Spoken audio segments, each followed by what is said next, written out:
You need to start that. The L live. Yes. Okay.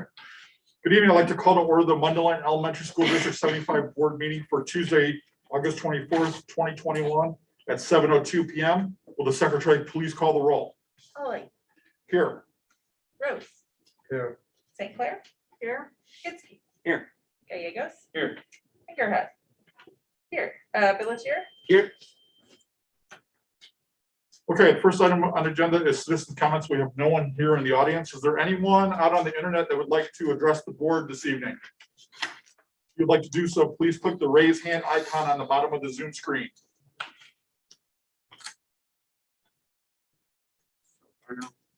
Is there anyone watching? Two people.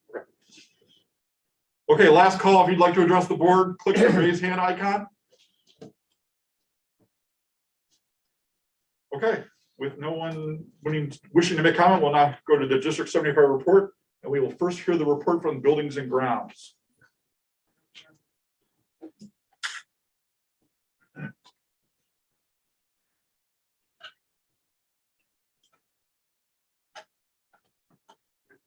Good evening, board members. Thank you for coming. I am here to discuss all the work that we have worked on and give updates on the projects that we have done throughout the summer. Next slide, please. You're starting out with the exterior painting of the buildings. If you can see a Carl Sandburg here, you can see the old colors, the gray and the white, or the white and the black. The new colors are red, black. We put a gray stripe across. We also added lights across to the front logo so we can light up the front of the buildings a little bit more. Mechanics Grove's the same color as it was. We went into brown because of the metal. Lincoln's also the same. We are working on Washington starting next week. We haven't gotten to it yet through the summer. We hope to have that done by end of summer, early October, get it finished up. We also did in Carl Sandburg, we painted 44 of the classrooms. We also integrated the black and the red and the gray throughout the hallway with striping, painting the poles black, trying to redecorate the insides of the buildings a little bit. Next slide, please. So this is what we talked about a couple months back about investing in the seal coating machine. These are 4 of the projects that we have, 4 of our schools that we have gotten finished. You can see we've sealed them, we've striped them throughout all the districts. You can see Tony here doing our striping in-house. We have one other building to do, which is this district office, which we're going to do this Saturday and then stripe it on Sunday. Next slide, please.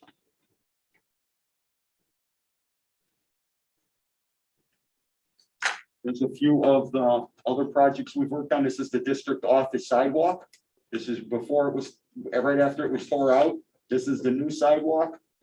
Cost on this sidewalk, I got a quote for $8,000. I worked with Mitch at the village in the engineering department.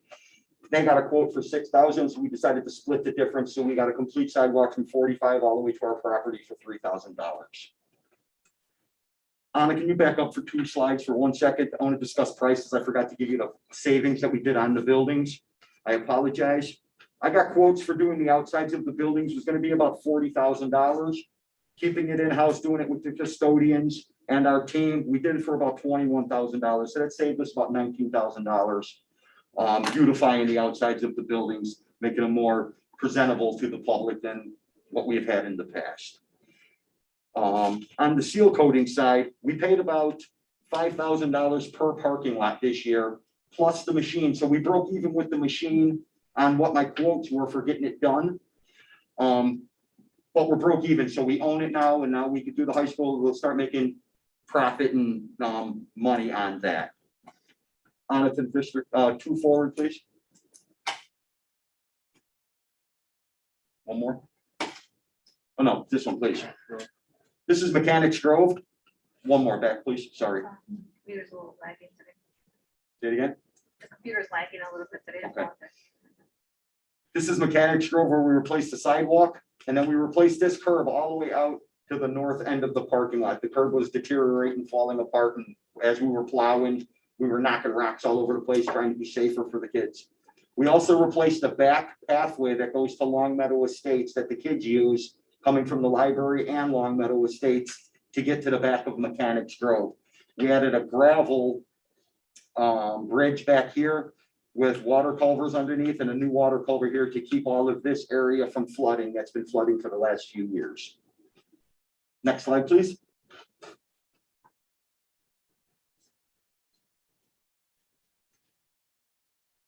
We did some tight carpeting and tiling at Washington School. This is going to be our new, we have a 2-year project going on to upgrade the library. We removed all the old carpeting in there. We put a vinyl floor in that's easier to maintain with the salt and the dirt that kids use from coming in outside. We also replaced all the new carpeting. This is an old book room that was just a dusty storage room at one time. So we painted the whole thing out, added all new carpeting. They now turned it into the book room, and they put some reading areas for the kids to come in and be able to read a little quiet time over lunch or after lunch. There's 2 more pictures that aren't in here. We also replaced carpeting in 2 of the trailers. Every year I do 2 of them because that's the only thing we didn't replace when we bought the trailers. Next slide, please. We replaced 5 sets of doors throughout the school district. Washington needed 3 of them. Those came out of the operations budget. Just they were falling apart. It was time to upgrade and time to bring new doors in and keep the maintenance of the building up. This door, there's 2 of them at Mechanics Grove. They were unsafe. Every morning the sun would hit this door, you couldn't push it open. Someone had to kick the door open. So these 2 were paid through Health Life Safety, but it's door 6 and door 7, which are opening and closing of the gym. Next slide, please. This is a project that's actually starting tomorrow. This is Lincoln School. We got a preschool for all grant through the state. We are going to rip out all of the mulch here. We're going to go past these swing sets, past this jungle gym, and back here with solid rubber flooring instead of the mulch. And also we're going to come across here. We're going to pick up the next swing set that's here and back to the sliding table. This was all paid for, like I said, through a grant through the state. And they're starting that project tomorrow. They should be done by Saturday or Sunday this week. And they said they'd work over the weekend to get it ready for Monday. Next slide, please. Boiler replacements.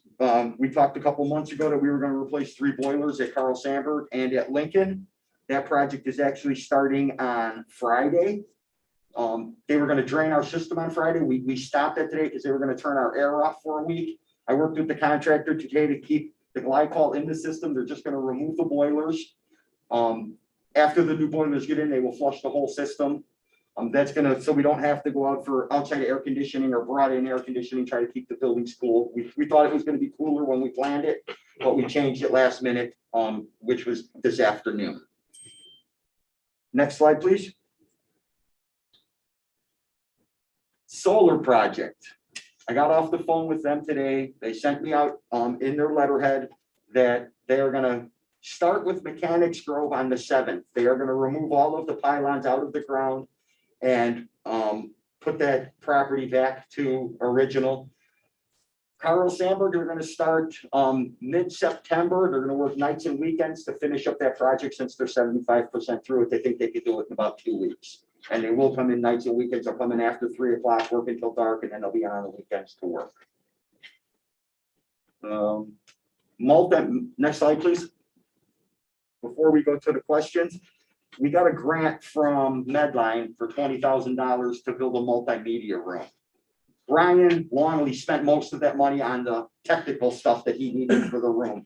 My team put about $200 in it, dividing a room into a audio video room. So Brian could do both in one room without affecting each other. We are also, Nikki Eric got us another $10,000 grant that we will be using for the green screen curtains, possibly some more cabinets and some more carpeting in there to muffle the sound a little bit, possibly some soundboards also. One last thing I didn't have on here, which was paid through Health Life Safety, is at Washington School before the paint job, we wanted to re-tuck point all of the entrances. So through Health Life Safety, I got that paid. We tuck pointed all of the entrances at Washington School. Now, are there any questions? Can you clarify the AC? Because I know all the parents, myself included, got the notice this afternoon from Carl Sandburg saying that there would be no AC from the 27th to the 2nd. After that notice went out, I got on the phone with the contractor. First, I got on the phone with a company that could bring in temporary air. the cost of the temporary air for what I'm gonna cost to leave it on now outweighed itself. So we're gonna leave the air on now. They're gonna work around it. They're gonna valve off all the piping, keep the glycol in, and then they'll flush the system after the new boiler system's in. Okay. So there will be air. Okay, are parents gonna be updated about that? Just- Tomorrow morning, I will reach out to the principals and make sure it gets out, and I'll talk to Peter after this meeting so we can get one out to the community also. Okay, thank you. And then did I know the grant, I was gonna update everybody later, but the grant, did it come through to be confirmed at 10? Because last I heard, they weren't sure until they opened the envelope, whether it was gonna be 7,500 or 10 or something. Nikki told me last Wednesday when she walked through the media that it was 10,000. Okay. I'm just going by her Yeah, word. I yeah. didn't see it. Sure, okay, great. Any other questions? I don't have a question, I have a comment. Yes, sir. I have to tell you that the parking lots that you guys did, I mean, they're just speaks volumes about the job that they did, but it also speaks volumes about the perception of what the schools are and how they look. I mean, it's fantastic. Well, thank you. I'll pass that on to my team. They'll appreciate that. But that's the point of wanting to do it in-house, one, to save money, but to build up the outside to the buildings, inside to the buildings. Just to keep everybody happy and safe in a clean working environment. Yeah, it's very good. It looks good. Yeah, I would agree. I live right next door to Sandberg and it looks incredible. I noticed it. You right saw all away, the work getting paint done. was- Yeah, it's amazing. Good. Yeah, very Good. nice. Any other questions? Thank you, David. Thank you. Next report is Human Resources. Shane? Hi, everybody. I have two things for you. We'll start with the big one first. So in May, I came to you with a request to raise the floor of the paraprofessional wage. At that time, the minimum wage that we were paying a new paraprofessional was $11.17. We agreed to raise that by $1.58, so the new floor would be $12.75. We also included a new floor for current staff. Based upon, those figures were based upon information that Tina Rutledge and I gathered from our peer districts, and that data was effective in December. So going forward then after that, our team began to interview paraprofessional candidates because we've had some staff turnover. They ended up offering paraprofessional roles to 14 different candidates. 5 of those candidates rejected it and specifically cited salary and a better compensation offer from either another district or another employer. We were able to hire 6. However, immediately before school started, one of those new hires resigned and went to another district. When we started to see this movement and struggle to get candidates with our own hiring, we again reached out to some of our peers in the HR field to see if they were having the same challenges. We anticipated that they would say yes, but to see if they were getting different data points. And what they had shared is what we knew, is that the labor market had shifted and that we were no longer competing against other peer districts for paraprofessionals. We are now competing with non-educational entities. And what we also found is that some of those peer districts that we made an effort to get ahead of in May had gotten ahead of us. And so specifically, what we found is that Seedall and Hawthorne had upped their entry-level salary schedule and still had vacancies. And then we also learned that at next month's meeting at Diamond Lake, they're going to propose to their board an increase as well. As we sit today, we have 6 current paraprofessional vacancies. We have no new applicants. So with that said, I'm bringing to you a new proposal based upon the data points that we have gathered from our peer districts and after consultation with the business office. to remain competitive and not only attracting new qualified applicants, but equally placing importance on retaining our staff. I am proposing to raise the minimum floor for a new minimum qualified applicant to $15 an hour. Specifically, that aligns very closely with Hawthorne, whose minimum starting is $15.88. It would also allow the same scale that we used before, that if you were a new hire and you had an associate's or a bachelor's, you were bilingual, based on years of experience, you could have a new maximum of $17.25. So that's a $2.25 increase. Additionally, seeing what vacancies exist in our immediate peer districts. There is a concern that staff that we love and value may find some of our peer districts more attractive. And so as part of this deal, I am asking that we grant that $2.25 per hour raise to our existing paraprofessional staff. This impacts 10 secretarial staff and 23 paraprofessional staff. The reason that I am targeting these two groups again is these are the two groups that have had that are the lowest in our pay scale. We have just rearranged and set the new secretarial staffing for the coming year, and we invested quite a bit of time and energy in getting those staff set up. And then, as I'm preaching to the choir here, but we all know that our paraprofessional staff have such a strong and close involvement in working with parents and teachers. A lot of them are from the community, and they have an intangible value to the district that we can't assign a dollar value to. On the next slide, please. So I'm very aware of how much I'm asking for. I've spoken with the business office. The reason that this is coming to you in May and not coming to you now is we wanted to be fiscally prudent with our offer. It's always easier to go up. It's harder to come down. We've talked to those within our district that are hiring. We have several paraprofessionals that have already interviewed that said they were not interested at the current dollar value, but we went back to them and they said, please don't accept another offer if you're not pushed to do so, because we may be able to explore that. And they stated a willingness to sign on if that were to be the case. I understand that it is a significant cost, but we're really viewing this as an investment. We aren't going to be able to get in an arms race with other districts.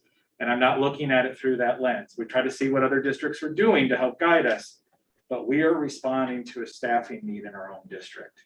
And that is our primary motivating factor. So I anticipate there will be questions, and I will ask or answer whatever I can. Yes. Number one, how does the best case scenario, we fill all the positions. Right.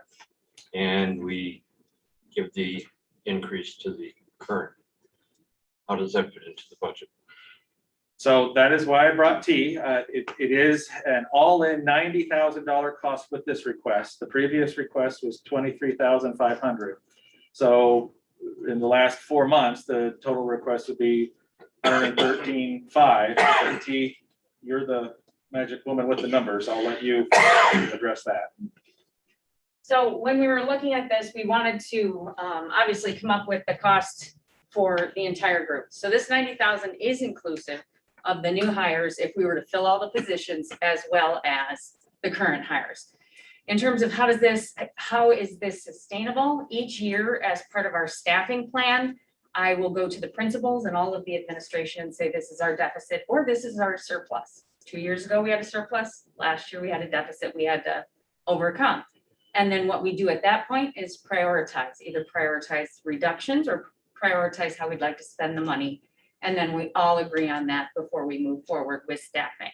So in terms of how would we sustain this, we would sustain this with our next round of staffing. In terms of this year, it should not cause us to go over budget. I'm going to say it will not. I think it should not, but it will not.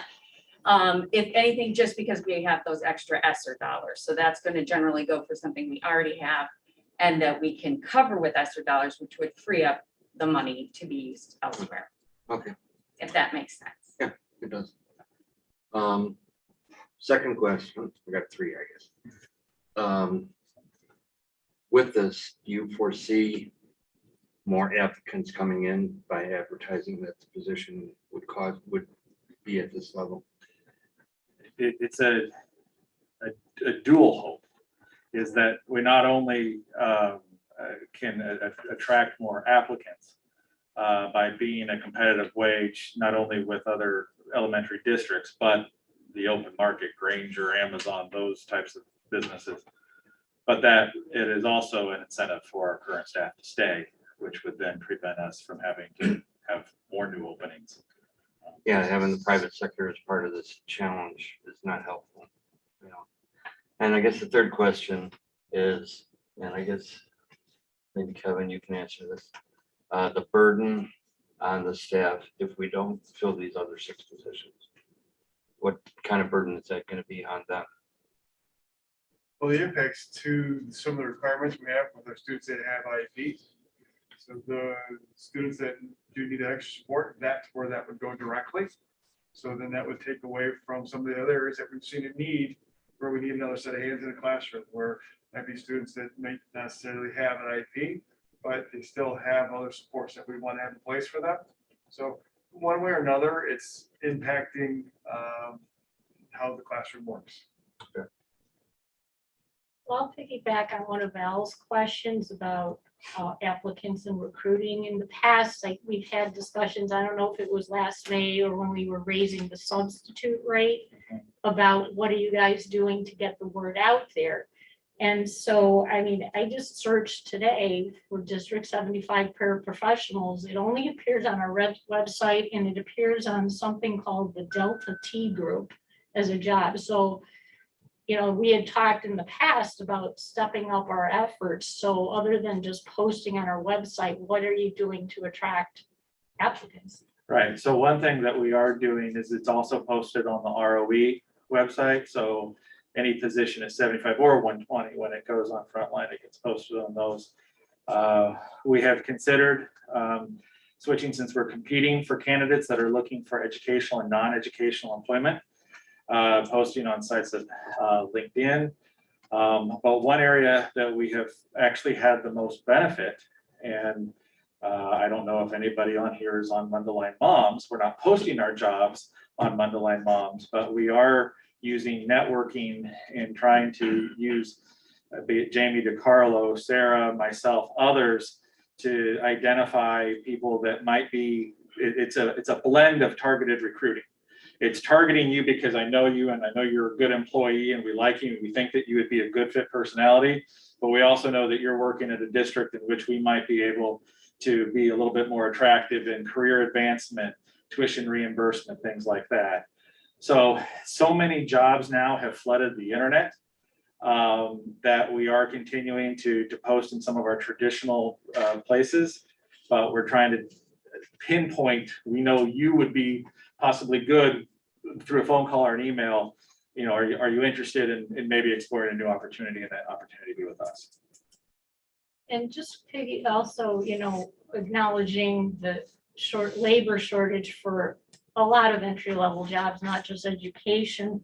I guess I'm trying to understand the logic why you think this would work when, you know, part of your stated data is that I think it was Hawthorne, Fremont has a lower salary schedule, 6 open positions. Hawthorne has a higher salary schedule and 6 open positions. It doesn't seem to be a really strong correlation with open positions and pay schedules. So I'm just trying to understand why we're going all in for this amount versus something smaller, because we tried something smaller, it didn't work.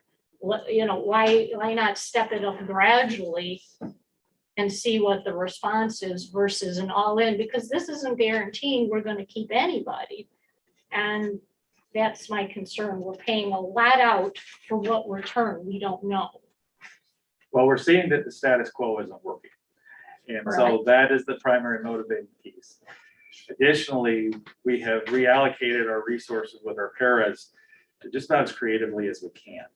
So if the thought is, and this was not just within the HR realm, this was with the district leadership team, that if we do not do something that is a little bit more of a stronger move, knowing that Hawthorne's going to go to 16. I mean, again, we don't know, but we are trying to be proactive as best as we can to keep those that we want to retain and see if we can, if that can be an attractive incentive for new staff to come. And if it's not, we've spent a lot of money to have people walk out the door anyway. So that's why I asked the question, what other pay deliveries, programs have you considered? And it was interesting to me that the only one mentioned what had to do with counter offers and proof of an offer. I mean, you can have a stay or retention bonus that's payable at the end of the school year. That way, people are getting the money, but there's a carrot to say you have to stay to get it. Meanwhile, we could bump up the base pay in a little more reasonable amounts to get to eventually, like you mentioned, in 3 years, $15 minimum wage, or even something above minimum wage. So I guess I'm trying to tie our dollars to some results, and I'm not really seeing it with this proposal. And I'm not saying we shouldn't spend money on these positions, for sure, for all the reasons that they're valuable. It's just how and when and how do we space it out? I think part of what is motivating us to want to act now and not say, if you stay until the end of the year, we will give you a retention bonus, is people aren't waiting. I mean, it's not applicable in the education field, but you see now some businesses are offering, $1,000 to $3,000 signing bonuses, offering cell phones. The employment market doesn't seem to want to wait or be that patient. That is certainly something that we could explore. But knowing that we're already short, and knowing that if somebody is attracted to go to a position that pays more now, they're not thinking about what it might look like in 8 months. The thought of, I completely understand that we need to do something different. I don't think any of us are saying we just need to stick with what we're doing that's not working. It would seem to me that if we did like a sign-on bonus for new hires versus, and then a retention bonus, because I get we don't want people to walk out the door if they were here, so we don't want to just prioritize new hires, totally understand. But if we had, say, $1,000 retention bonus to get you through the school year, that would be a cheaper next step to, that would still value all of the employees, give everybody a reason and, willingness to stay. It's making me uncomfortable that we just did it and we're now trying to kind of adjust the same, doing a second adjustment to the same staff category that we just did a few months ago, when we haven't had a chance yet to look, and we are going into, a year with across the And that board gets us employment. past some of the stimulus money and a lot of the unemployment stuff that's probably sustaining people in the status quo versus going out and getting a job too. Well, yeah, I understand what you're saying about, give me the retention bonus, but, that's gonna come at the end of the year. If it's $1,000, somebody may be able to go to another position, another school where they're gonna get $2 an hour more. So in the long run, they're gonna get the money now by working, changing jobs. Yeah, I think these frontline positions, people they want instant gratification, similar to what I was saying, right? It's, Yeah. if I get $2 more at another district, if you just do basic math, that's $2,000 more they're gonna get throughout the year, right? Instead of waiting 8 months at a current district and getting $1,000 bonus, whatever that bonus is. So Yeah. I think when you're talking about these frontline positions, it's important to understand. We gotta put ourselves in their shoes, like what are they looking for, right? They're gonna leave for 50 cents or $1 more. That's just the fact that we have to understand, so. And if we put it into perspective, because we're talking about potentially $1,000 bonus, for the 33 positions we're talking about, we're only talking about a total salary increase of roughly $2,600. So now if we say you know, it feels like we're talking about, well, $1,000 here or there, but if you put it in perspective, the entire one we're talking about is about $2,600. And I know that, you know, we could potentially save money, and believe me, I'm about saving money, but we could potentially save money at what expense? And for making this process 2 or 3 months longer, really is 2 or 3 months longer to those children that don't have aids at that time.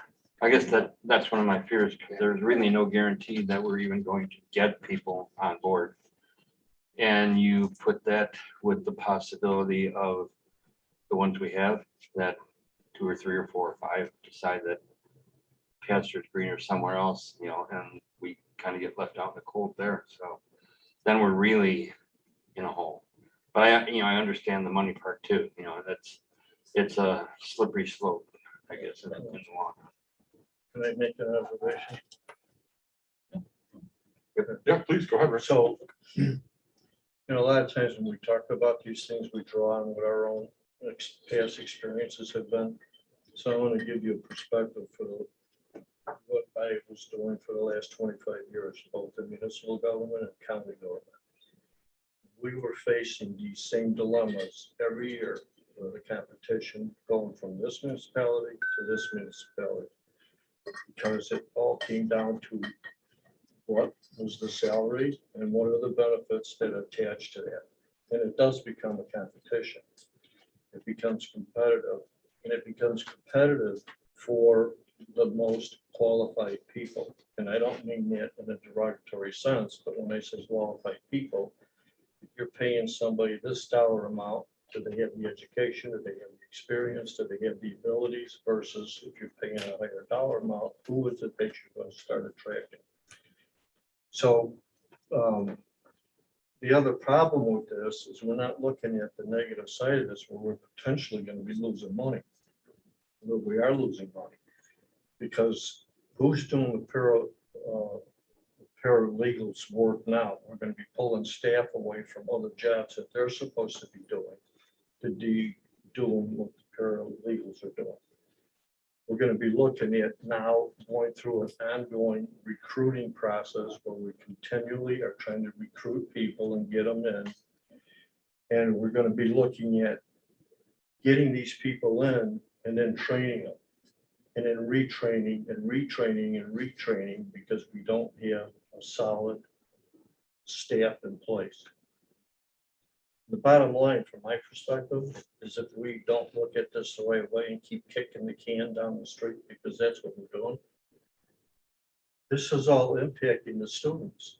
And the goal that we have is trying to make sure that we're providing the benefit of the educational process to the kids in our district.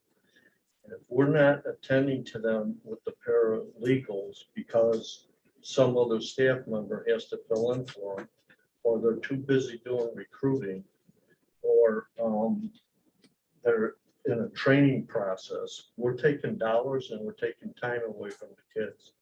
And I tell you, I look at this as an investment into the future of not only the district, because I gotta tell you, we keep saying District 75 is always the lowest with salaries. District 75 is always the lowest with these new programs and educational processes.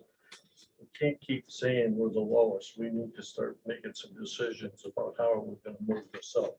Because the dollars that we lose in time and effort, to some degree, I would think, are going to be offset by making this investment in hiring these people.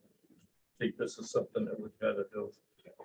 Well, and I think you make a good point, Ray, but we don't know because if we are the lowest, because we have different sets of data every time a proposal comes to us. So I would just like the literacy assessments.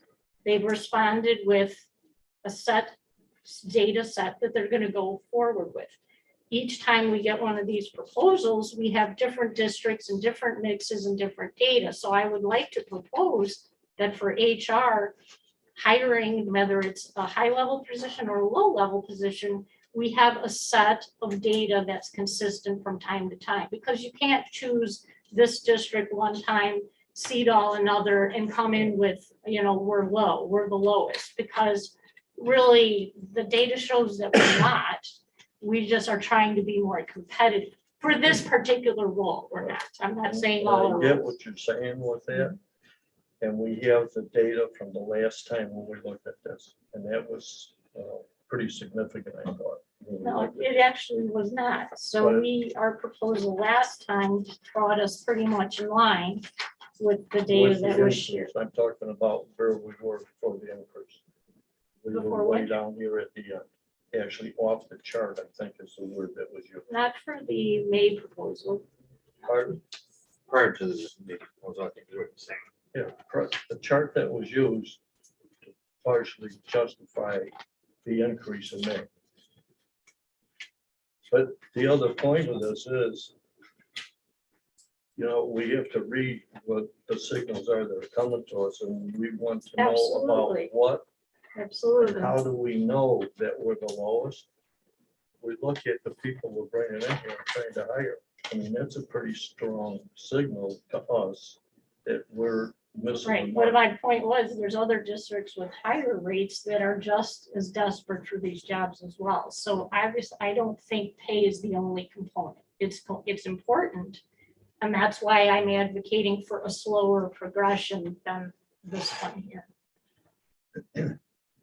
I understand the concerns with the efficacy of the plan and whether or not the increase would actually work. But if I could share my teacher perspective on this. Our students and our teachers rely on these pairs every single day, and they impact teaching and learning directly. As a teacher, I rely on them every day, and my students rely on them every day. And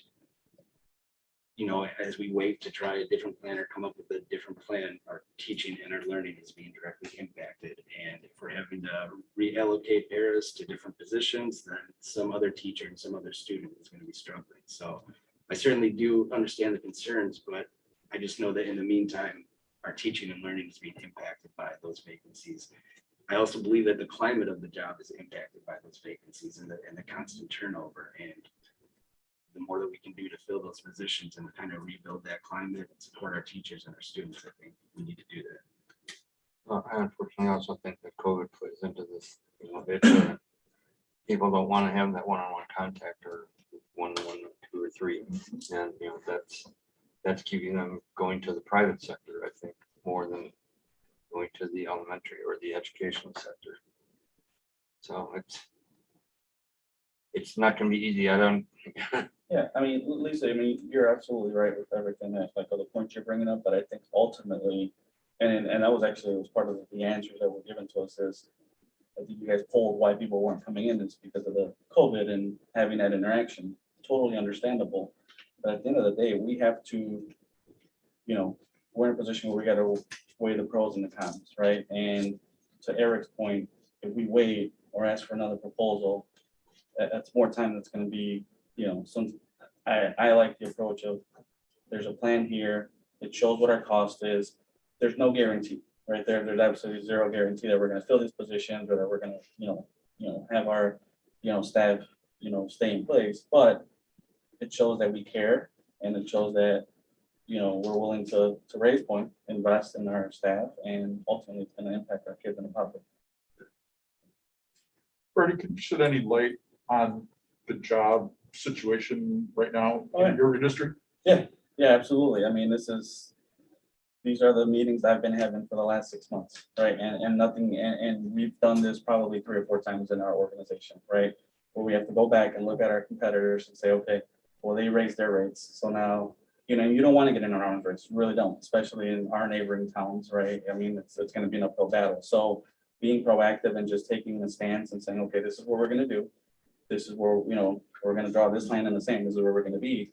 But this is absolutely what's going on, with a lot of, frontline jobs. And there's no end in sight, right? We all thought, we kept putting times like, oh, it's going to get better in the summer. It's going to get better in the fall. And, unemployment benefits are going to expire at the end of September. Like, our rate of applying has not gone up one bit. It's actually declining, so yeah, it's a tough labor market for frontline jobs similar to this. And the pay is actually very competitive, right?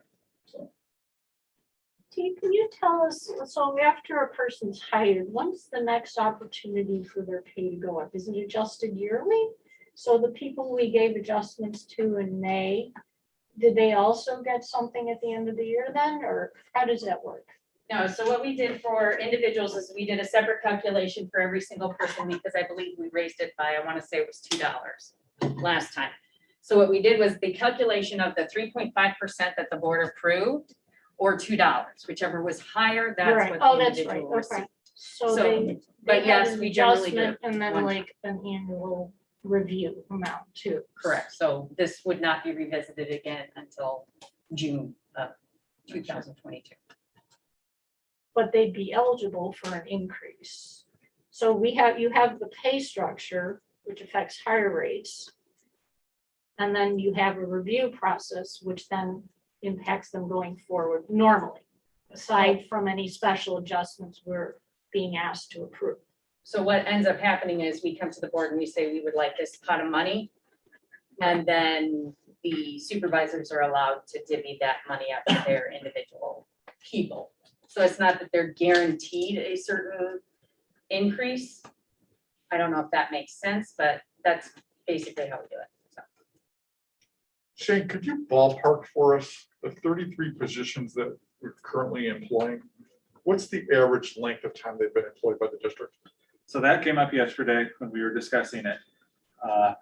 The staff members that we are losing, and I'm having to ballpark it here. The staff members that we lost so far have been staff members that haven't been at the district more than 3 years. However, we also have tried to informally, I'm not trying to encourage people to say, hey, go out there and see what are people doing. Something that Ray had spoken about was some of those staff members that have a lot of skill and a lot of experience. They don't need as much onboarding and training and things.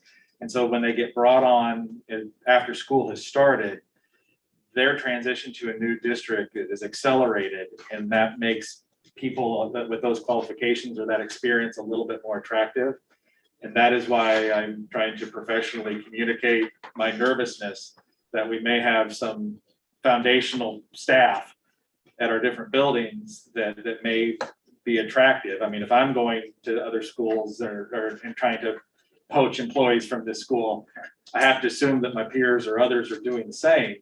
And so that is why there's a concern that this will now no longer just be those newer staff, and that we're going to start getting into some seasoned staff that are willing to make that big move.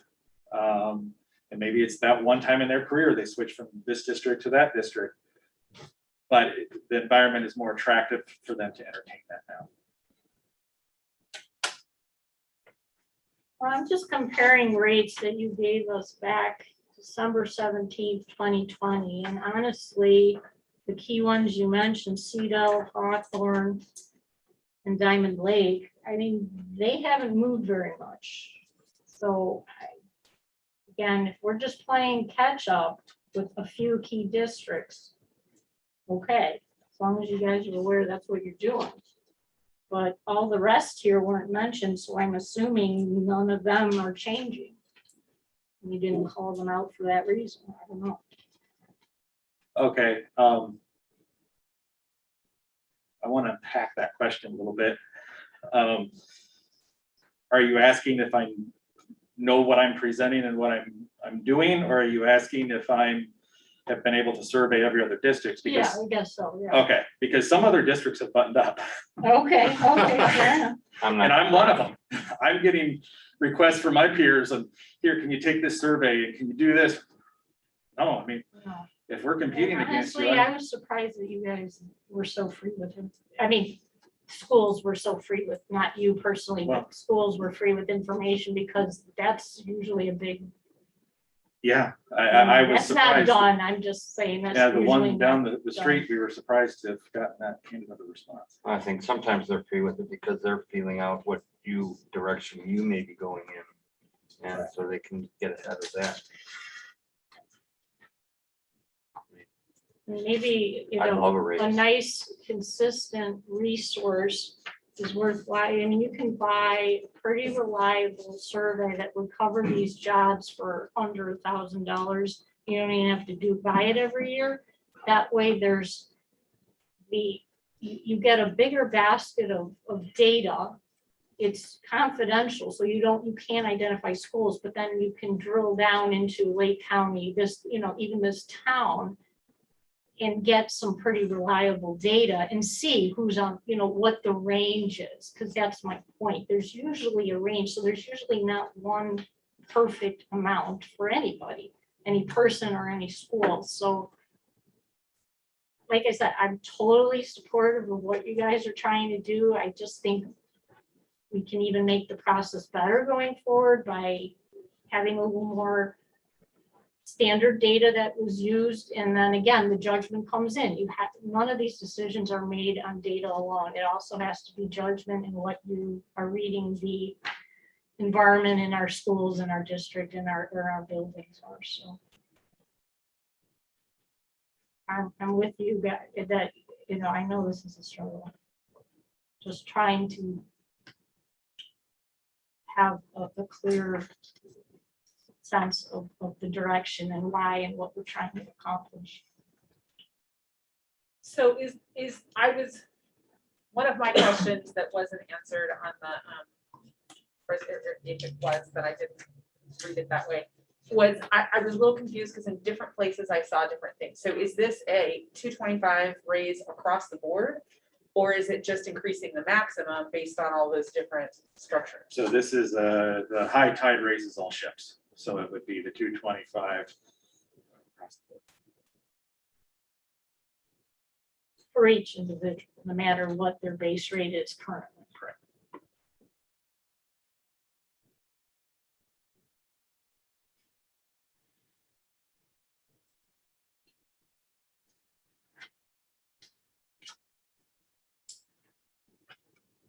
Okay.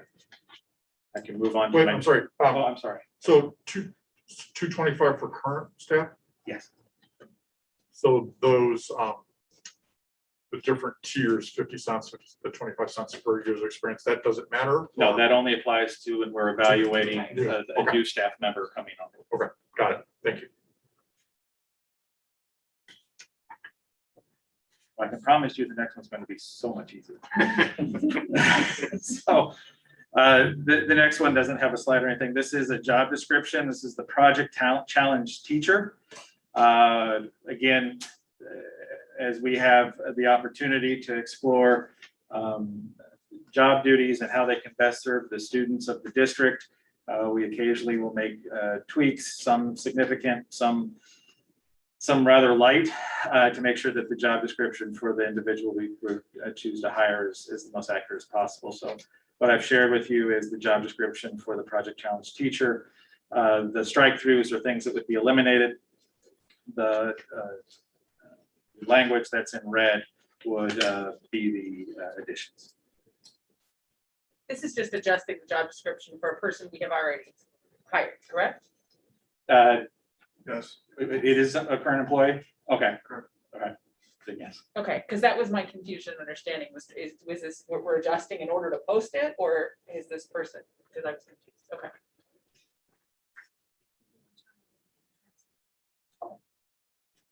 So this is just adjusting so we're all clear on what the roles and responsibilities are. So that's all I was just clarifying. Thank you.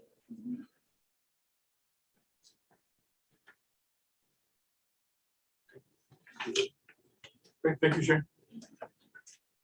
And superintendent's report.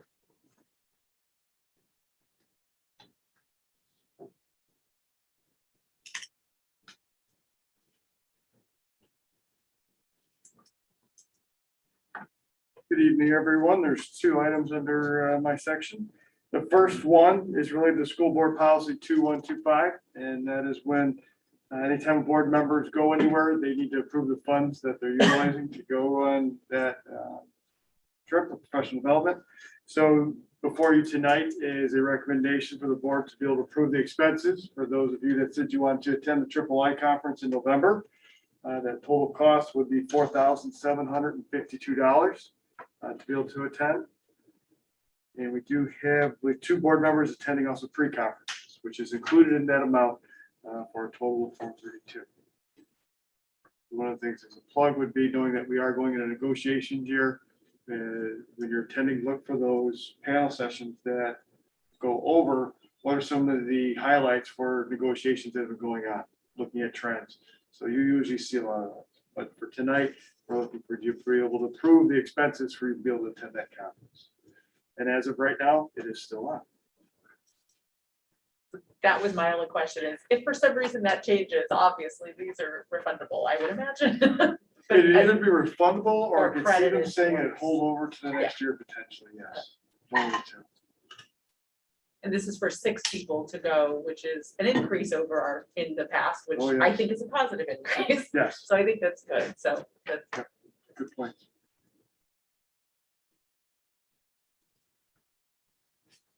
Okay. Second item that I have is for you. It's press policy number 107. Lisa provided a summary on some of the key items on there. A lot of it is 5-year review items, and with our policy being updated just a year and a half ago roughly. A lot of it's current, so there are just a few items to be able to address and make sure, please, looking at the highlighted items that they said put on there. I'll hand it over to Lisa right now too. To summarize any things that you would like the board to. Yeah, no, I mean, I hope everyone had the opportunity. Again, there's 3 resources really to look at. I kind of look at our customized output to see what's changed and then reference the short memo document to see the reason, if there's any key notes. The footnotes are always interesting because sometimes they give you a little better flavor of why something was done. And then we can opt to adapt as is, or if there's any changes that we need to make, and I tried to spell what those out, what they were. For example, you know, the cooperative agreements, I think we need to add that one for the other district, you know, things like that. So if anybody else sees anything that either Christie or I missed in the review, you know, please bring that to our attention, as well as we take input from Dr. Myers and his staff as to anything they note in particular. I sometimes try to add questions just for edification, either if I don't know it or if new board members might not know it, or just we've forgotten because we don't look at these things every single time. So I did put a few questions in there about, you know, what is the current state. I did ask you to review a couple of the process or the exhibit documents, not because we need to approve them, but because it gave added detail of what the process should look like.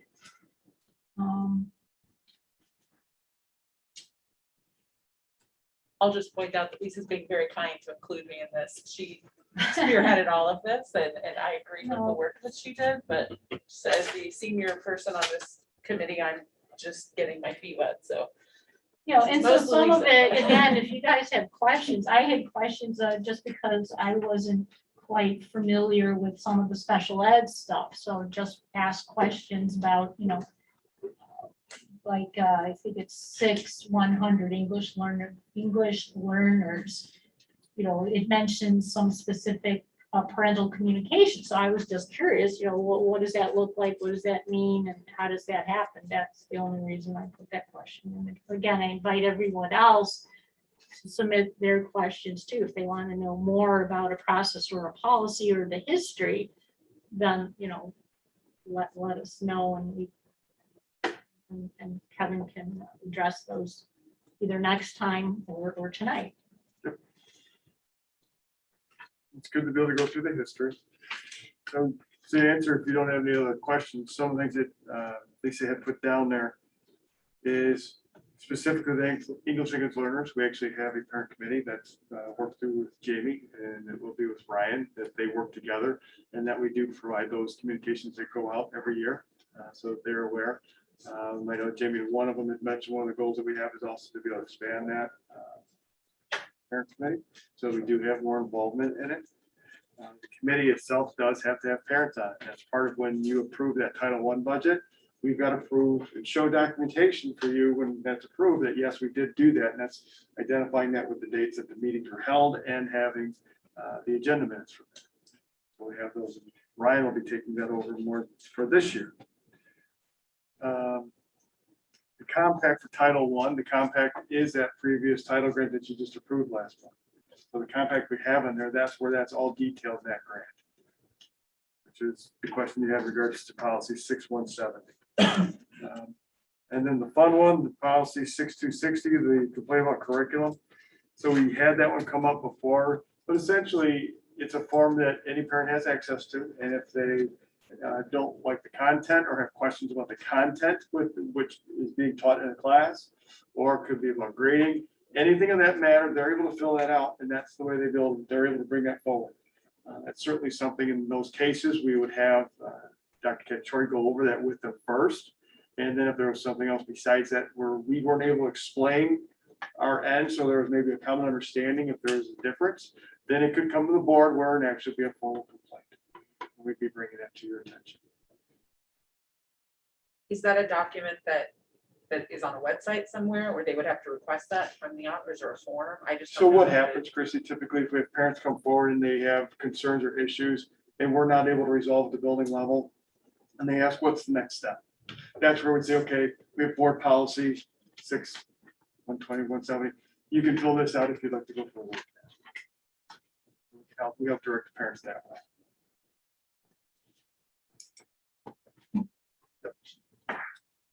And so as far as like the updates, especially like the school district philosophy, do Anna and I and Christy need to work together to get that wording in there? Is that something you guys will craft and then maybe insert for next time? Or how do we want to work together to manage something like that?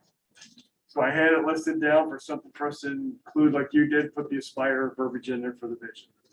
So I'd be able to put that one main statement that we have on top without going into the behavioral type indicators. Cut and paste the entire thing.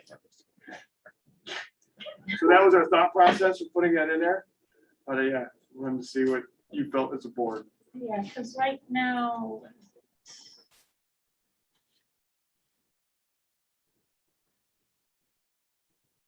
yeah, right now, It has listed the old mission yeah, statement. there's a Starting to mission, see- vision, yeah. and values. So I'm sorry, what were you talking about? Values? We're gonna do. So what we were thinking was putting in the Aspire vision statement for what we had, because that's the one that directly connects to that. So in the conversations you had of developing it, we felt that was our vision and mission. We were combining the two. Right. We would that's what I still thought. leave the values, because Okay, we okay. didn't discuss any of that as a board, so felt it'd be appropriate to leave those in.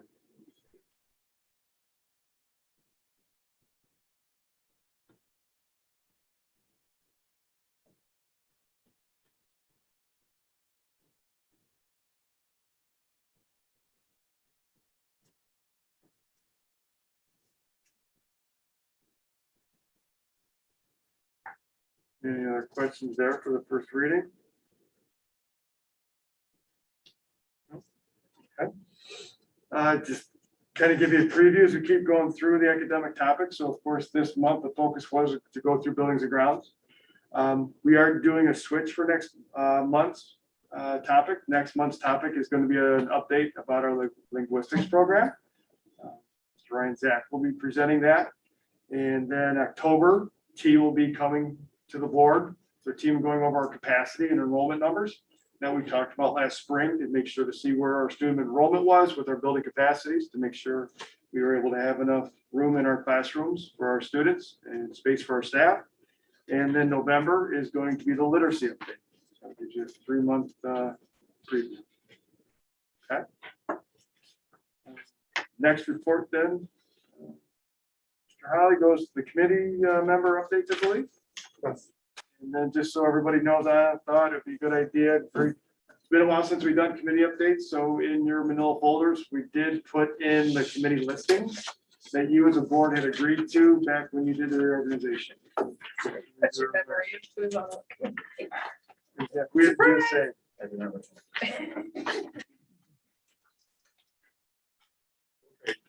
So we talked about all the board policy updates. Is there anything else you want to add, Lisa? No.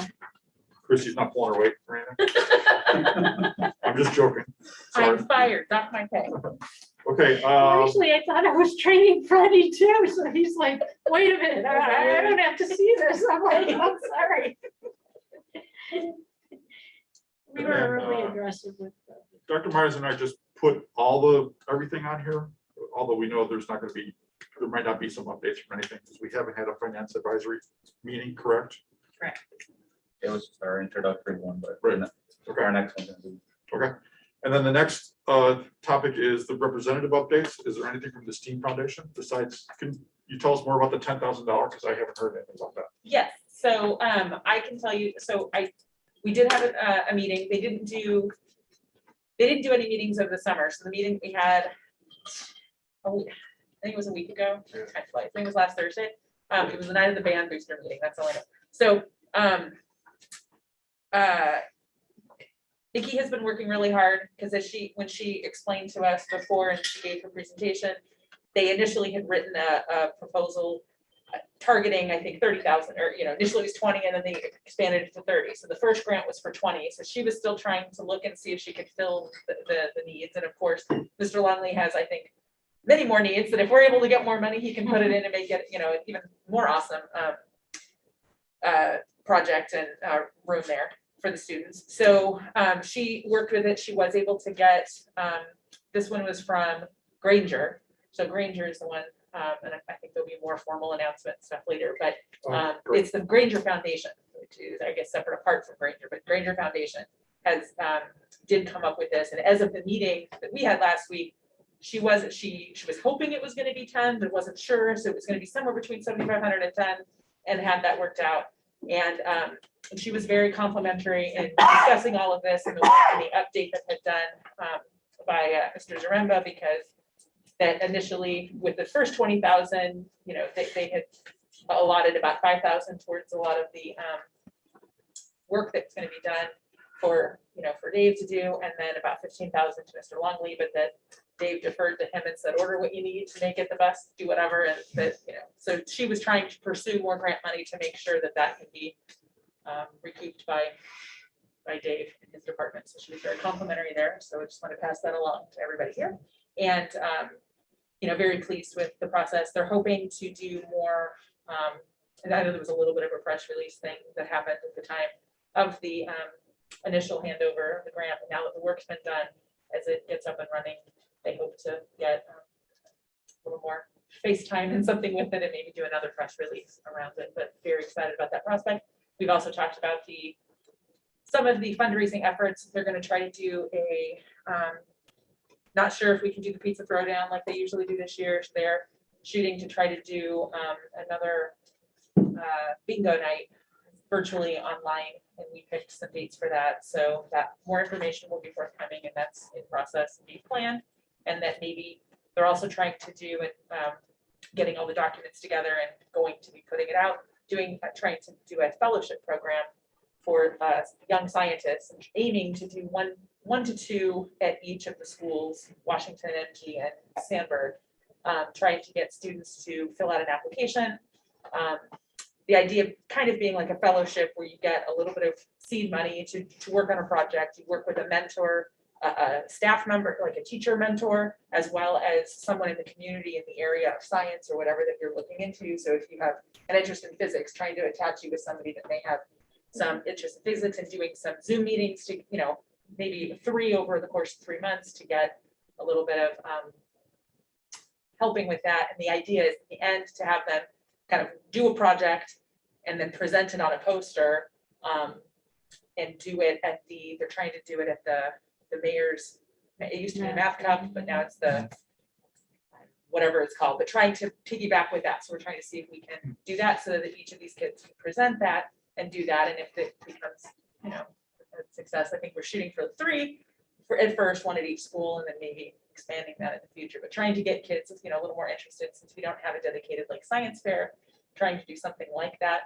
but making it a little bit more grown up with a presentation and a poster, and a little bit of money that will be granted by the foundation to put on that project. So should be interesting. Have they gotten so far as to know how they're going to solicit community mentors? Like if it's associated with the mayor's challenge, are they going to use that platform in the Yes, so- The village platform. They're working with them. They're also having us try to kind of develop a list of people that we know in the community, since a lot of our parents, a lot of our community members, you know, have a lot of interest and work in a lot of these fields, so that we can try to put that together so as when the kids do apply, you know, we can help try to identify people that, you know. So I was thinking too, retirees. I just met a guy down the block. who's an Right, ex-business so I was happy or once we something. get the list going, we can make a list if anyone has any discussions, but I thought that was a really unique program that still can be done in the remote environment and being safe and doing that, but,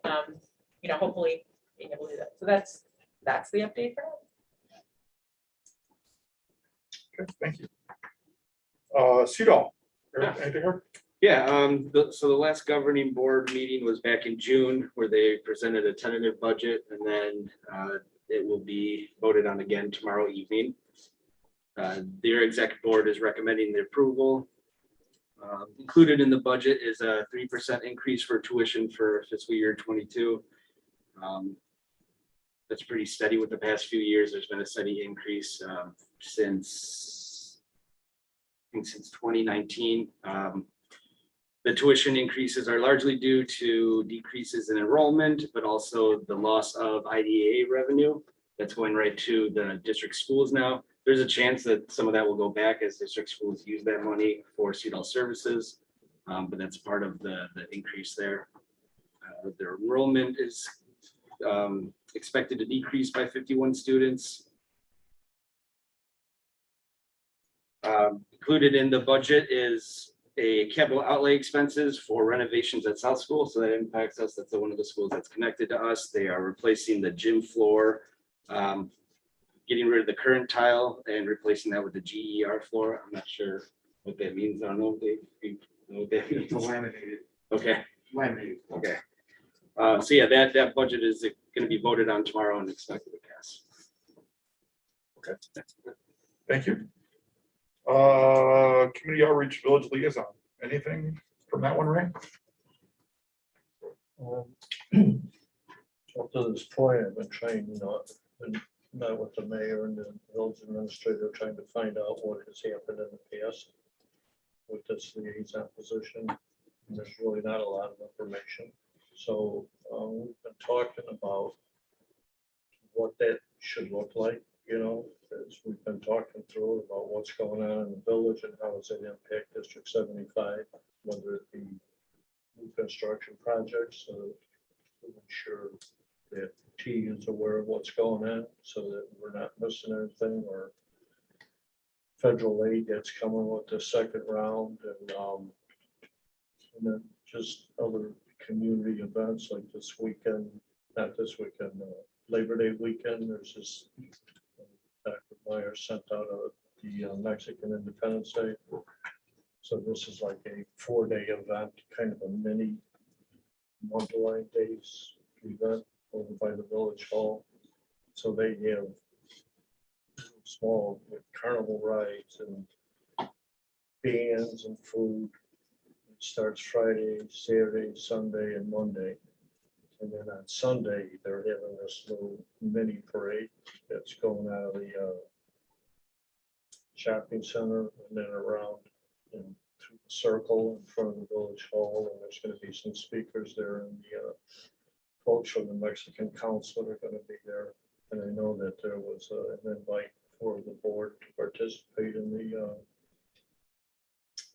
parade. So they're, so village trustee is supposed to be sending something out, and if not, I'll make sure that I send something out to everybody before then, so you're aware of it if you want to participate. But we have to let Anna know by tomorrow, right? Yeah. Yeah, tomorrow. So they'll hopefully will be more coming on this. Okay, great.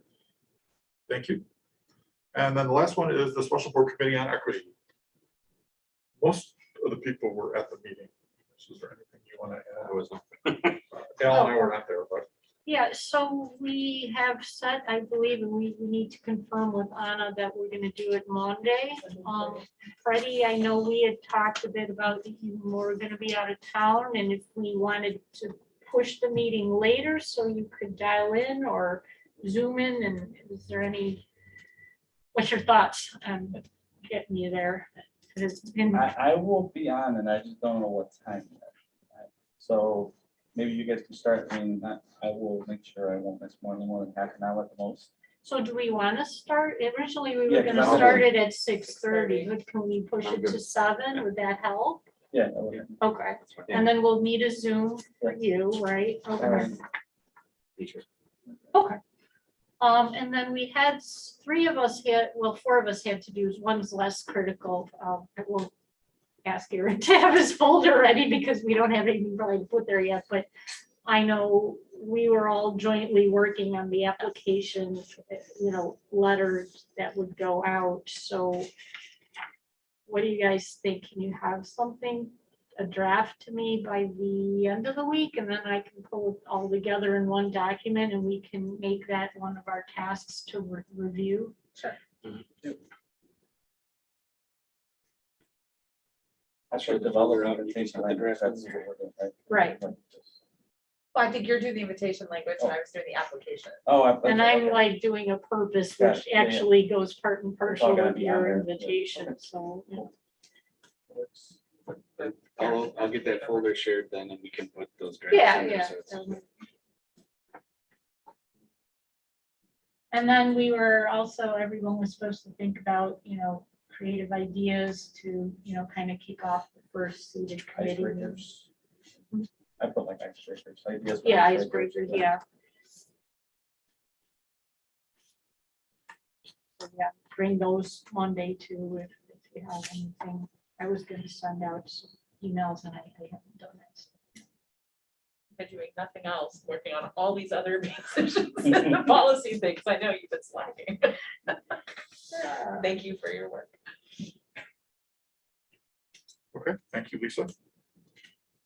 And all the equity board people, or committee people. Okay, next on the agenda is the consent agenda. Is there any items that a board member would like to remove or table for further discussion before we vote on the consent agenda? Hearing none, I move that we approve the consent agenda as presented. Second by Mr. Pelletier. Secretary, please call the roll. Holly, Aye. Pelletier. Aye. Fingerhut, aye. Kitzke. Aye. St. Clair. Aye. Gallegos. Aye. Rose. Aye. Okay, the next topic on the agenda is the board action items. The first one is the paraprofessional wage adjustment. I move that the Board of Education of Monroe Elementary School District 75 accept the superintendent's recommendation to approve the paraprofessional hourly wage adjustment as presented. Second. Second by Mr. Rose. Secretary, please call the roll. Holly, Hang on a second, sorry. Is there any other discussion about this topic? There was a lot of discussion before, and I just want to make sure that there are any other issues that we want to talk about. Hearing none. Secretary, please go ahead. okay. Holly, Aye. Rose, Aye. Kitzke. Aye. Pelletier. Aye. Gallegos. Aye. Fingerhut, aye. St. Clair. Aye.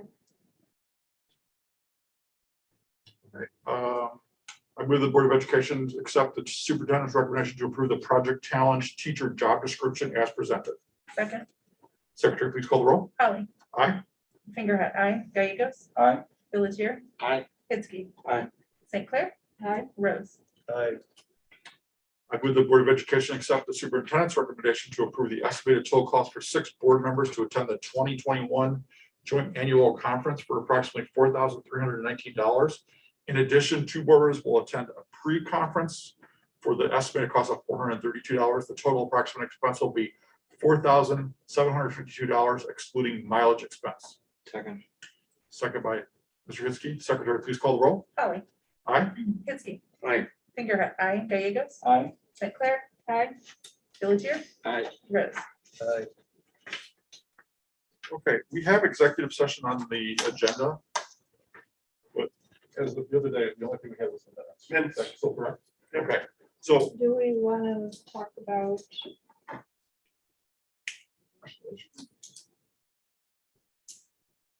Didn't list that as one.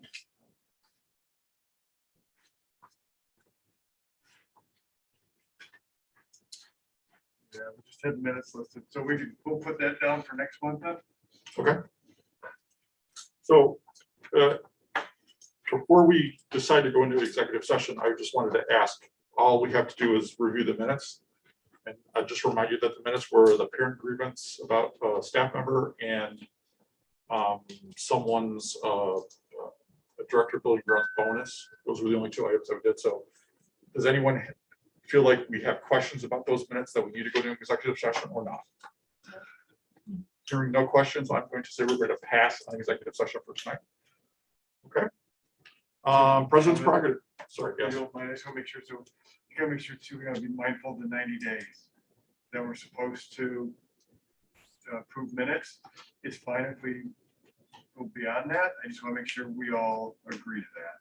Well, we would pass the minutes now. Oh, you're sitting, okay. I If thought no you one meant has any pass. questions, so We there's don't so know. there's no reason to go in. No, I misunderstood you. I thought you meant just pass it on. I got Thank you for clarifying. Sure, sure. I knew where he was going. Good, so glad you guys did. Okay, so before we do the president's prerogative, thank you, Kevin. Before we do president's prerogative, I move that we approve the 2015-2021 executive session minutes. Second. Second, Ms. Figuerhead. All right, Please call the roll. Polly, Aye. Fingerhead, aye, Rose, Aye. Vicky. Aye. St. Clair. Aye. Pelletier. Aye. Gallegos. Okay, now president's prerogative. Is there anything, we just talked about negotiations committee or planning, thinking about that for the next month's meeting. Is there anything else that anyone would like to have presented at a board meeting or topic that we need to look at or address? I wanted to discuss and get an update on the shield testing. I know that I just had questions about that. Where that's at. We'll do that tonight. That would be fine too. If you'd like to. I thought you said I needed to bring it up now, so that's no. what I was doing. I meant so we can do it down there, so we can have an informal conversation, like, so That's fine. we the board know where we're at. Sure. Okay. Okay, we'll do that. Might as well. Ow. I'll start. Oh, boy. It's been a team effort to get us to where we're at. If I had hair before we started to talk about Shield to where we are today, I wouldn't have hair today where I'm at now. The Shield process with the company, where it started to where it is now, has been changing daily. It's the easiest way for me to share with you. The example is this: when they first rolled out saying that this was going to be available for all public schools in Illinois, that you'd be able to do the screening test and be able to do a test to state test, they were going to be doing that for you at your buildings as much as you wanted, free of charge. No limits. Well, they had a 50-minute, you had to have at least 50 individuals being tested per district. They're going place. That clarity has been changing basically every time you call over and talk to the third-party provider. Because one of the things that's taken place is the company running it is subbing out to third parties to be able to run this. The understanding is the company that we're working with, and they're doing the best they can. They had 3 school districts they were working with prior to this becoming available to everybody. Now they have 70. So it's about being able to meet demand and need.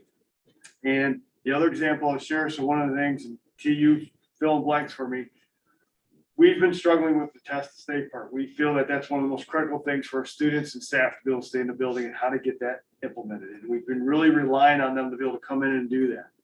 And what we found out today, what used to be free, they'll come and do it, but it's limited days and it's going to be $4,500 a week. So, well, what was free to be able to get this program going and running is going to be minimally, if we get it running within 30 weeks of the school, it's $130,000. If we were able to get closer to the 15 weeks of school or 35 weeks of school left, it'd be roughly $157,000. So we're struggling with this, just as I know with communicating out. We're trying to keep our families informed. We're wanting to do this and get something implemented. It's just, it's slow right now. So we actually reconvened earlier this week and started saying, what are other options? Because Peter's probably written 3 or 4 different communications to our families. Here's what we're going to do. We follow up one more time, and all of a sudden, what been put out for communication is no longer able to be sent out. So we said, what can we do? We're looking at other options. We're trying to get more clarity with where Shield will stand, finally with what they say they'll do, and to be able to go from there. A game changer for us right now is if they don't move off of saying it's gonna cost $4,500 a week to do the test to stay, I'm gonna suggest we need to move somewhere else. One of the suggestions I'm making and being able to talk today and bring it to you, I'd want to see about us assembling our own people, which would mean we would need to hire to run our test to stay program. Meaning get the BinaxNOW now test or some other antigen test to us, which we know we can get for free, but actually have somebody else monitoring that, coming in, providing the test for our staff, our students, knowing the days 1, 3, 5, when you can come back, and making sure that's all taking place. Because what we are seeing right now is the contact tracing and the follow-up that we need to do within the buildings. It is putting stress points on our staff in the buildings, as far as our nurses, our health aides, and our administrators. That is a bulk of their day right now. So I hope to have more information for everybody on the process we're going to use to have screening in place and to be able to do the test to stay. I'm also sharing what I would look to do is to say, see if we can hire another nurse or somebody that's certified in the medical field, that we could say we look at this as a 1-year job right now, and their job would be COVID oversight with doing the testing protocols for everybody. If we were able to do that, I'd like to get your feedback now, because if we could do that, I'd like to get that person found and say you're hired, knowing that we've got another board meeting coming down in September and having that happen beforehand. Because otherwise, unless Shield comes up with something a lot better, we won't be able to offer that program until after the end of September, if we need to get board approval before that, prior to. Right now, we agree the option we've sent out to our families this past week, it's not the best with the test to stay. So for you that you hadn't read the letter yet, essentially what we're saying, we're going to do the test to stay, but we are relying on our families to be able to take their children to get the test. Peter's done a lot of the research. Not all the places in the community have the antigen test available. Some need to make an appointment, so it's not easy. We know that, but at least it's an option to be able to have something work for the families that can make it work for them. Our families that financially are not able to do that, we have that avenue where we're asking them to be filtered to Jamie, to where she's able to work with the families. And we would work with the PediaTrust provider that we have. They said they would be able to come at least help us temporarily. But they're in a similar situation that they are not staffed to be able to provide the consistency which we would need to run a test to stay program or screening in our schools. But it won't help with the gap. So patience and kindness was one of the themes we had last year. Going through with this screening program is one of them that we're all dealing with right now. I did talk to some of my colleagues, their experience and differences. What I'm seeing is school districts that actually worked with this program before, when they had to pay for it, they're already up and running. They didn't miss a beat, so to say. They had stuff in place already. Anybody that's coming onto it new is experiencing the same thing that we are right now. So that's the Shield, or I'll say screening and test to stay update. What I would ask is I'd like to hear feedback from you that if we can get a team or somebody to have oversight on this, where would you be with comfort level if it was a nurse? We'd like to see if it could be somebody in the medical field to be able to oversee this process, and knowing that it's related to what we're in the area we're in right now with COVID and testing. So I don't think you have a choice but to start looking at other options. I think there's a lot of issues that come into play. One of the biggest ones, I think, is going to be credibility of information that we're putting out. We can't afford to lose credibility with the parents, especially during this time. And I think we would be remiss if we don't put Plan B in place and start moving there. Should we need to vote? Christie. So I definitely think that we need to have something that we can rely on and that's in place as soon as possible, because I think it's a really important tool that we have since we have the schools open and we want to keep them open and keep the kids safe. I would think that a nurse, even with the equipment and all of that, would be substantially less than $4,500 a week. I would Hope so. hope. Yeah. So I would definitely be in support of that option so that we can get it up and running as soon as possible, since we're already into the third week of school now. I think it's a very, very important part of this year's school year that needs to be up and running. My other question would be, my support of this is not contingent on this answer, but it is a question. Is this something we would share, a shared services with 120 in the same way? Or would this be a District 75 role and then they would do their own thing? So, we want to talk to that more, it's in brief conversations. There would probably be a piece, small piece that might be with some oversight with 120, but not to what we're looking to need for what It's a we big need. enough role. at 75. Right. Yes. Okay, and that, like I said, I'm not contingent on that. I mean, I think at the most, maybe, if you consider the whole position out of fifths, 5 being the most, probably 4/5 would be in 75. We probably only have 1/5 support for 120. Right. And I think a lot of it's logistics. I mean, we have 4 buildings. Right. 75. And if we did that, would that only be for the test to stay option, or would that be for the weekly, whatever, if we're able to get that up and running, or So here's where it gets, tricky? it can be, the main thing would be the test to stay. What we're finding out was like one of the other programs, the screening, one of the other labs, they will provide all the tests. And then as a school district, you distribute those tests to any family who said they wanted them. You would take it home, the child would, you would then have them do it at home, bring it back, and then we send it off to the lab, and then you get your results. Ideally, they say, have the test returned on Friday, so hand it out Thursday, return Friday.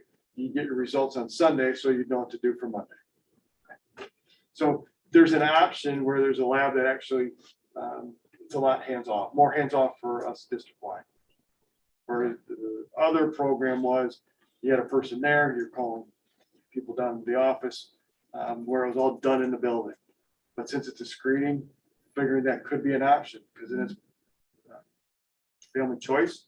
The other thing that was nice about at least hearing from this other program, they said they would provide the test kits for everyone in the family. So maybe it's a benefit. We want to confirm all that, of course, but focus for the job would be test to stay. And I think that makes sense to separate the two, because then we can focus, because I think from what I've heard from people I know personally who have had to go get tests, they can't get an appointment for 2 or 3 days. And then they don't get the results back for another 2 or 3 days. And now that child and every child in their family has now already missed a week of school. And given that we don't have any other options, that's a lot of time that kids are missing school and all of their siblings and everything else. So I would like to see us get something up and running so that we're not faced with that. And I don't want to, my concern that I expressed to you separately, because I didn't reply to all, was that I'm concerned that telling parents they have to go and get a test and do this is incentivizing everybody not to get tested, not to then disclose, and then that's not helpful for the goals that we have to keep the district safe and the kids healthy too. So I don't like that option. So I prefer a middle ground that would save money and get it still done and get it up and running as soon as possible. That's my goal. Unrelated to the COVID, I have not seen much pushback on our mask policy compared to the rest of the area, especially to the south here. Has there been much pushback, or? We've Nothing had really? people that have asked and have inquired, and I think our principals and admin have done a very nice job. There's been some certainly that Shane's been talking with. Shane, you can probably speak better on this than me. For the most part, I think our families they're working with us. They're not having big issues. I was gonna commend the administration on the letter and the information they sent out about the why and the how and everything. I thought it was well laid out so that it was understandable for a good portion of the people. And I think that may have been what kind of kept it under the cover a little bit. So we've had approximately 5 families that have contacted the principals, expressing a concern, wanting clarification on what is a mask versus a face covering versus a face shield. So we've had a lot of individual communication with the parents of those families to set clear expectations of if you want to come to school, this is what you're going to need to wear. We've also shared that it's the governor's mask mandate. So the decision was made above us because there was some confusion there. They thought maybe this was a local decision. So those conversations have been passionate, but they have been productive, and some parents have been chosen to homeschool their children for this reason. And like I said, I think what you sent out to the parents really kind of helped keep the torture down that we witnessed in other districts. I just think we have a good community.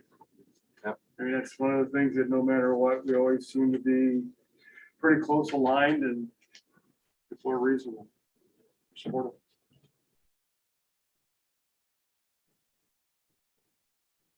Any other questions or feedback for me? So if I heard, board, you want us to get going on getting a plan for test to stay and get it put in place, and I'll bring that back to whatever it is. So of course, let you know either email or Friday update, but do something official for September.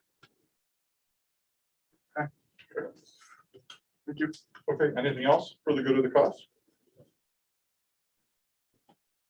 Okay, I will send out the meeting survey. Fill it out, that would be great. And I move to adjourn the meeting. Second. All in favor? Yeah, all those in favor, signify by saying aye. Aye. Anyone opposed? We are adjourned. 8:30. You just wanted to use that now.